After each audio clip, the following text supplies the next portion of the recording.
ফিরহাদ হাকিম সাহেব তিনি প্রধানমন্ত্রীকে কাপুরুষের সঙ্গে তুলনা করেন। ওনাদের আরেকজন বিধায়ক তিনি বলেন যে নরেন্দ্রনাথ চক্রবর্তী তিনি বলেন যে পাকিস্তানের সাথে সেটিং করে কাশ্মীরের ঘটনা ঘটেছে। আরেকজন বিধায়ক বলেন উদয়ন বাবু তিনি বলেন যে সিঁদুর বেচা হচ্ছে। এই বিষয় নিয়ে মাননীয় বিরোধী দলনেতা যখন কথা বলতে চান তখন বলেন বাইরে কি কি বলেছে সেটা আমরা এই সদনে আলোচনার বিষয়বস্তু করতে দেব না। এবং আপনারা দেখেছেন অশোকবাবু আজকে বলেছেন, আমি বারবার যে কথা বলি যে এই রাজ্যের সরকারের মুখ এবং মুখোশ আলাদা হয়ে যেত যদি এই সদনের লাইভ টেলিকাস্ট হতো। গতকাল মাননীয় বিরোধী দলনেতা তিনি যা বলেছেন আজকে আমরা আপনাদের সামনে আবার বলছি, উনি যা বাইরে দাঁড়িয়ে বলেছেন যা বলেছেন ঠিক বলেছেন। পাকিস্তানের প্রতি অবদমিত প্রেম, হিন্দু বিদ্বেষ, সিঁদুরের প্রতি অ্যালার্জি মুখ্যমন্ত্রীর আসল চেহারা মানুষের সামনে নিয়ে এসছে।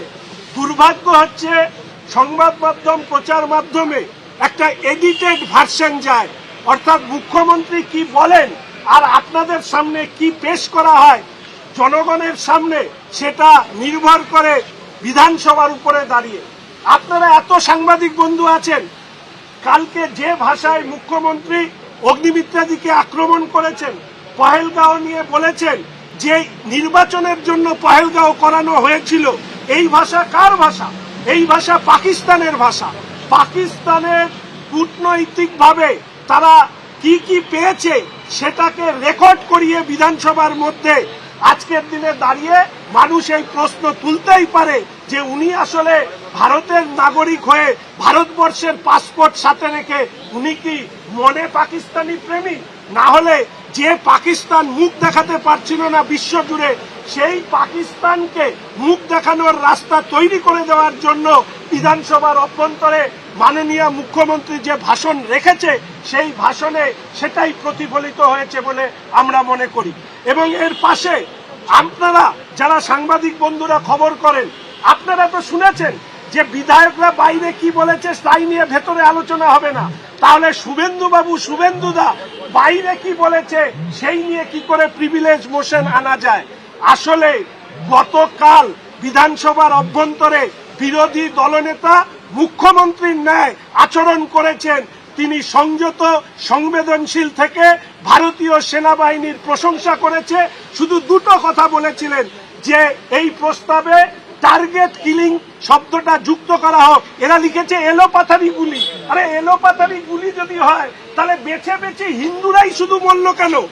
এলোপাথারি গুলিটা বসানো হয়েছে এই যে যেখানে একটি বিশেষ সম্প্রদায়কে বার্তা দেওয়ার জন্য।